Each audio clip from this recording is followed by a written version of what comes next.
Serial तुमसे तुम तक की कहानी अब उस मोड़ पर पहुंच चुकी है जहां बीते हुए कल की परछाइयां खुद चलकर वर्तमान के सामने आ खड़ी हुई हैं। एक तरफ अनु है जो अब पूरी तरह से इस बात को लेकर बेचैन हो चुकी है कि आखिरकार वह राजनंदिनी कौन है जिसने आर्यवर्धन की जिंदगी में इतनी गहरी जगह बना रखी है। वही राजनंदिनी जिसका नाम आते ही हर बार अनु और आर्य के रिश्ते के बीच एक अदृश्य दीवार खड़ी हो जाती है। अब अनु को उस फार्म हाउस का पता मिल चुका है जहां कभी आर्यवर्धन और राजनंदिनी साथ रहा करते थे, और अब उससे खुद को रोक पाना उसके लिए नामुमकिन हो गया है। अनु का दिल बार बार यही सवाल पूछ रहा है कि आखिर राजनंदिनी कौन है, आर्यवर्धन के लिए उसका क्या रिश्ता है, और क्यों उसकी मौजूदगी आज भी उनके रिश्ते पर साया बनकर मंडरा रही है। उसे लगने लगा है कि जैसे अतीत खुद उसे पुकार रहा हो, जैसे कोई अनकहा सच उसे उस जगह तक खींच ले जा रहा हो।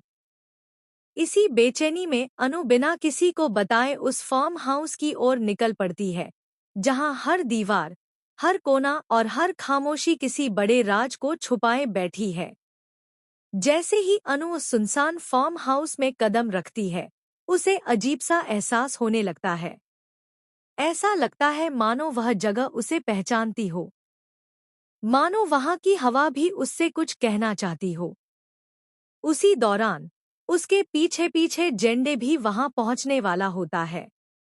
जेंडे किसी भी कीमत पर नहीं चाहता कि अनु इस सच्चाई तक पहुंचे, क्योंकि वह जानता है कि अगर राजनंदिनी का सच बाहर आ गया तो सिर्फ आर्यवर्धन ही नहीं बल्कि कई और चेहरे भी बेनकाब हो जाएंगे।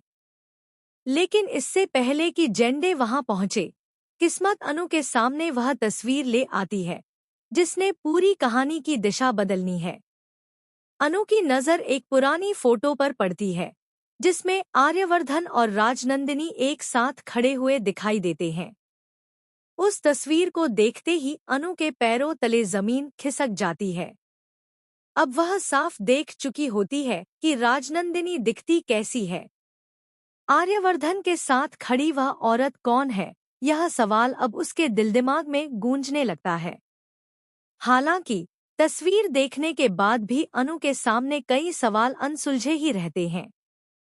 वह नहीं जानती कि राजनंदिनी जिंदा है या मर चुकी है, वह कहाँ है या फिर अब उसका अस्तित्व सिर्फ यादों तक ही सीमित है। वह यह भी नहीं जानती कि राजनंदिनी आर्यवर्धन की